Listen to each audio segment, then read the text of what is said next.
If you want to disable Hostinger CDN, I'll walk you through it step by step in a quick and simple way. This is useful if you no longer want your site to use the CDN feature, or if you're troubleshooting a website issue and need to temporarily turn it off. I'll also keep this as beginner-friendly as possible so you can follow along even if this is your first time in Hostinger. If this video helps, please go ahead and hit the like button and subscribe for more easy web hosting tutorials just like this.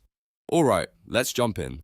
First, log into your Hostinger account. You can do this from the main Hostinger website using the email and password connected to your hosting plan. Once you're inside, you'll land in the Hostinger dashboard where you can manage all of your websites, hosting settings, and performance tools. Next, look for the website section and then click on Dashboard. This is the area where Hostinger groups the settings for each individual website, so make sure you're selecting the correct site if you manage more than one. If you have multiple websites, take a moment here to double check that you're working on the right one before making changes.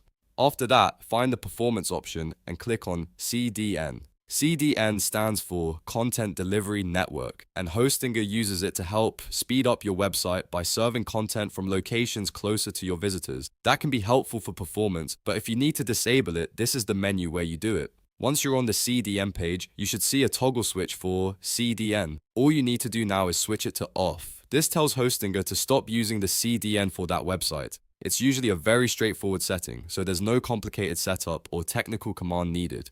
After turning it off, Hostinger may ask you to confirm the change. If a confirmation window appears, just approve it so the setting is applied properly. This is an important final step because it makes sure the CDN is fully disabled for your site.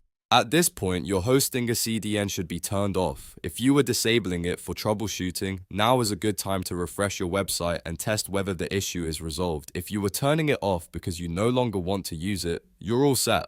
One quick tip.